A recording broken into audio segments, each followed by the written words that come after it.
اعلی حضرت امام اہل سنت ایک ایسی منفرد شخصیت ہے کہ میں اپنے لیے کہوں گا کہ اگر یہ پرآشوب زمانے میں امام احمد رضا نہ ہوتے تو نہ جانے ہم کون سے کھنڈر میں ہوتے. اعلی حضرت امام اہل سنت نے اپنی دانش، اپنے فتاوے، اپنی تحریر سے عزیزان گرامی ہمیں سیدھا راستہ دکھایا اور قلم سنبھالتے ہی کہا کہ کھل کے رضا ہے خنجر خوں خاں برقبار، آدھا سے کہہ دو خیر منائے نشر کریں.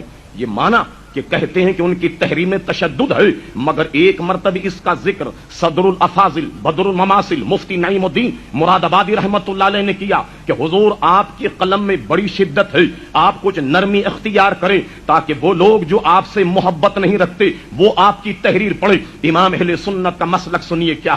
امام اہل سنت کہتے ہیں نعیم الدین میری خواہش تو یہ تھی کہ میرے ہاتھ میں ہوتی تلوار اور دشمنان مصطفیٰ کی ہوتی گردنیں، مگر اس پر اختیار نہیں. اللہ نے مجھے قلم عطا فرمایا ہے، میں قلم سے ان کی گردن قلم کرتا ہوں. اور سنو فلسفہ یہ ہے کہ جب ان کے ہاتھ میں میری کتابیں جاتی ہیں تو جب یہ میری کتابوں کو پڑھتے ہیں تو جب یہ مجھے گالیاں دیتے ہیں یا مجھے برا بھلا کہتے ہیں تو کم سے کم اتنی دیر ان کی گالیوں سے مصطفیٰ کی ذات تو بچ جاتی ہے. اور فرمایا سنو میرا مسلک یہ ہے کہ ہر اعلیٰ چیز ادنا پر قربان ہو جاتی ہے. پیسہ جسم پر، جسم جان پر، جان آبرو پر قربان ہو جاتی ہے. اگر آپ کا بدن بیمار ہو جائے تو آپ پیسے خرچ کرتے ہیں، ورنہ پیسہ کسی کی جیب سے نکلتا نہیں نکلتا.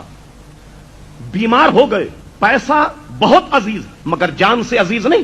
اب جان پر قربان کرتے ہیں اور جسم پر قربان کرتے ہیں. جان پر کوئی بات آ جائے تو جسم کا کوئی حصہ بھی آپ اس پر قربان کرنے کے لیے تیار ہو جائیں. عزت آبرو پر بن جائے تو آپ اپنی جان کی بازی بھی لگا دیتے. امام احمد رضا کہتے ہیں پیسہ جسم پر، جسم جان، جان آبرو پر، مگر مصطفیٰ کی ذات ایسی کہ ان پر عزت اور آبرو بھی احمد رضا کی قربان ہے.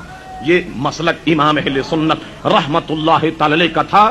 عزیزان گرامی حقیقت تو یہ ہے کہ اعلی حضرت امام اہل سنت نعت کہتے ہوئے انتہا کو پہنچ گئے تو کہتے ہیں عزیزان گرامی کہ سرور کہوں کہ مالکو مولا کہوں تجھے، باغ خلیل کا گل زیبا کہوں تجھے، تیرے تو وصف عیب تناہی سے ہیں بری، حیران ہوں میرے شاہ میں کیا کیا کہوں تجھے. لیکن رضا نے ختم سخن اس پہ کر دیا کہ خالق کا بندہ خلق کا آقا کہوں تجھے. اور حقیقت یہ ہے کہ اس زمانے میں علماء تو ہیں لیکن امام احمد رضا کوئی نہیں ہے. لگتا یہ ہے کہ بالکل یہ عالم سونا ہے اور وہ خود کہتے ہیں کہ کیوں رضا آج گلی سونی ہے. ارے اٹھ میرے دھوم مچانے والے.